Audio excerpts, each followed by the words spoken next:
ما مستجدان زي جمت دست بكم بريارة أنجمنا بجن أولى هي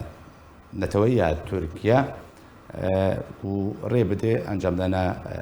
أوبراسيون لشكريش دربي سنوري تركيا بري يعني چند روزن دوره ترکیه دوشنبه بهوری بو سرکه ترکیه گفت انجام دادن اپراسیونی که نفچین کردی کوبانه من بجه ترفعته هم کوبا سر کوبانه راوستن چه شروعش به رته کردن اگر هیچ اپراسیون رو انجام داد لگور مرو شوپینر ناف دولتی و استراتژی گوت خوینن سیاست ترکیه کریزا سوری دج روجا دست بکری حتی نها 2016 دا دست بکر دعوری درباسی محافظة إدلب دوفرا جرابلس دوفرا باب دوفرا عفرينة دوفرا سريكانية وجزيانيش 2016 دا حتى 2019 صالة درباسي جهكي دبيش بقور فينا مطرسية جدينا برياري وي ممكن أبيك بينا هكا قلوبي كسكج هيزي ناف دولتي بالتايبت جي أمريكان وروسا هكا جواستاندن درباس كرناوا كسك البيشاوان نكاري بسكنه جبر دولتك خورتا سوبايكي مظن باشا ما مستعجد عن بدها هفكيشك يعني الوان نافشين كو تركيا بيجي اوبراسيوني ويل انجام دي نافشين سوريا كوباني من بيجي ترفعتي ده همان رجعكو انجمنا اولهية نتوية تركيا جويا باو وبريار دابا بيادي لباجاري كوباني خونشاندان انجام ده ایروژی لترفعتی همان خونشاندان انجام ده وتیدا دافاز سرباز بردان عبدالله اوجلاند که ده هم دم ده پشتبانی خوش بچه دارن پکاکا تکست که یعنی ورده چواته جرهه تجمع بدو کردن إنها تشتي بريار وكريارج آلية دولتا تركيبتين إما أمكارن بيجن دجمنكي ديروكي قضية كردي بارچكي مظن كردستان تركيا دناف لپی و نادیا تمافی و ندایا و تجارت سریش قضیه کردی را در ترکیه در نکریه لی لوما ما لمایا لکسی کرد ایگو خود کنا کرد در سلاتا على اساس کردی آب دل هرمن کردستان سوریا گووا کریارا دکه گووا تشتا دکه جبدیلا گو امکاربن برنگه کی چاوا دروی ترکیه دا و گفه و بسکنن تشتنا بكن جو خلق دولة تأييدا ما بكن البشتا ما بسكنن بيجنهم ظلميدكن تعديدكن أبجي أب برافاجيويا عين وكا باچا صور دلايستكا بغارة بلندكن ج إثباتاتا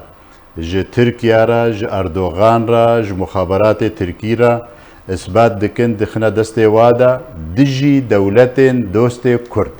أمريكان يك جوايا اغو سركشيا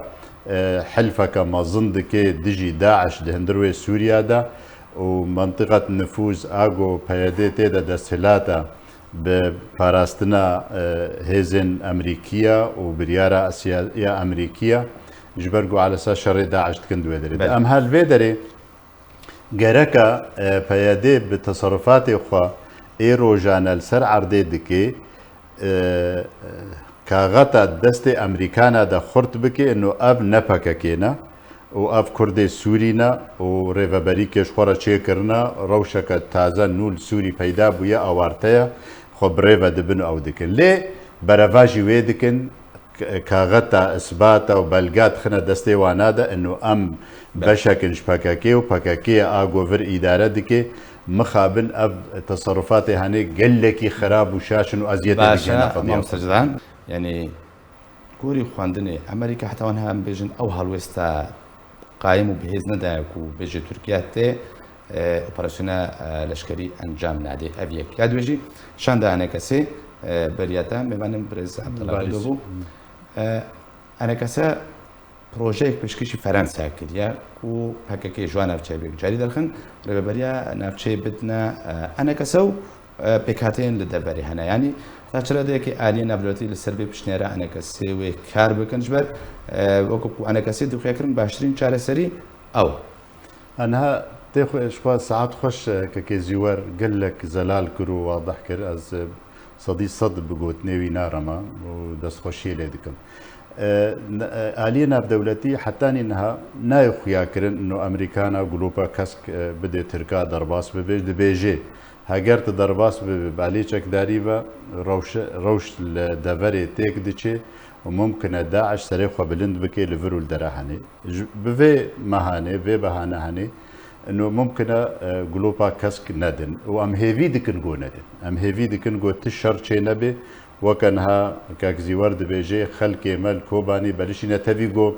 از نگو يعني ام تشتاد جوهرن ام نزانن بكا بلانا مظن اسركا اساسي تشي الجم تركا لي ناوی کوبانی شوپینره و ایتی گهشتی و ای استراتیجی دخوینن ناوی کوبانی دناو وی هلمت ده دیار نینا یعنی جینا دینا ترفعتا ناوی چه عین عیسى درنا دینا کوبانی دیار و تخازن بحاصرين ولو دبيجن عسكري يعني ولو كم دلخوشي كي بدنا خلكي خو نقو يعني ام هما بمعنى بس لجور تشتيت بردستا ولجور خندنو مراقبين ناف دولتي كوباني كانه ندنا في المتيدة ان شاء الله ندنا بدو تدرجي ناف تنبن لهاجر برجواندية دولتها اما ام وكا كرد نكارن بيشاوا يعني اوبراسيوني وري انجام دان بس نالكوبانيا ام كوباني تيدا دبيجن كوباني نقشه دا نينا ندنا بدايا بس اوبراسيوني وري انجام دان اوبراسيون جاليه تركابا خلاص بويا جاليه تركابا بريارا وا حمد تشتيوانا حاضريه وادانا دمينه جلوبا كس جالي امريكانا وروسا وهاجر ندن نكاري بأوبراسيون بيك بيني أبدا يعني تأريش دهندروي سوريا دا نكاري يك دولة نكاري شيكي بموافقة بهردو دولة أريا بهردو دولة مظن لسرنا بجبرغو أو هردو سوريا بريبا دبن إما دلما بتشكي راحتا إنك ليه كاغت الدستي أم تركيا دا قال لك إيه خرط هنا كاغتا درباسبونا فنلندا والسويد الناتو وقال لك كاغتي دي هنا وناكوكية دنا شر عين حالتها شر دنا روس وامريكان ودولتي ناتو اوروبي اردوغان قال لك كاغتا زاني بكار بيني جهاتيا شاطرة دفينادا بآلية معارضة خدا كاغتا كي بكارتيني بنابر سوري مليونك بنابر دفي فقريني جبوي كاربي في كاغتيش دسي اوبوزيسيوني درخي حاضريا قو هالبجارتني پاشا روزی پاش سال و نیوه که دکه انو چاوا بسر بکه و کاغتش دسته اپوزیسیون خود درخه اما ام وکا کرد پیاده بتایبتی دست هلاتا گرکش آلی خوب گاوا باویجی گوه مطرسیه الخلجم خلکه کم بکه و حجتا جی دسته ترکادا و گفه وانادا کم بکه و کاغت خورد دست دوست خود و سری واده امریکانا زیده بکه او تقول کو بيست بيده كاركي بكي بدي خويا كرن نب بكا كريا حتى كو ما تصير بي تفقرا كردي يا رجاباي كل سنه او تجيتي خوستن دمان هذا بكي تاكو في مطرسيه سر رجاباي كل سنه راكي تفقرا كردي طرفك جي انجمانا كرديه انجمانا كردي لباطا جو ممكنه دكي بقاسي كاري لنجي خباب جي كاري بجينا بدولتها ودهن لتركيا بير لفرنسا ايرو لجنيف مثلا ديسا نونري با دولتها الويدرينا اكيد هوالي ميل لجنيف درونه سر اوا دستوري كوميتا دستوري ديسا وي مساله قاسي خطر يعني دين سر ماسيل جم با دولتها بلاد اطراف سياسي ايدن واطراف يعني هيلا جماوري براستي دكبي بن بروباغندا بايديدا وباكاكيدا انه يلا ويلا وفا شرا وفا دجمن هاتيا وحكي ينتب ولات باريزي يانجي تب دجمن ري اف بروباغندا هاني اف دروشمو سلوغاني هاني دهيلن خلق تينا خاباندن ودبن ضغطا وادنا ودبن اوا وادنا يكسر درباسي مالات دبن دبيجي تخايني هاگرت نوي خو پیشان داني تخايني هاگرت نبيجي اردوغان زانب چاوب تكاغتا تخي دستي اردوغان دا تحجتا دستي اردوغان دا زيدت كي گوگف خو بجيبكي بدلا قلت آري دولتي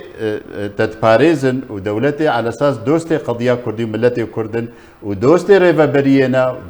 بحلفة كده أنا بهافدورة تشتا بلقال الجم فازي دبك إنه إيه ما إيشي ما جيتنا أم تخطري تشكيل لكن لسر تركيا أم نبشكنج بكاكي ام سورة عبد الله اوجلان بلن ناكن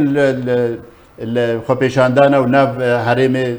كردي وانجي رقا وانجي ديرا زوري وطبقه وادرا غيرك فاتشتا حموا بطال بكن حتى جو مطرسي توزكي بلكي كيم ببي واف دولتي دي تجي كاربن برافانيد نا دولتي مظن بن برافانيد برمدا نابي ام نكارن مقاومه بكن ام نكارن دروي تركيا دا وبيلاني وينا بسكنين هجرنا دولتي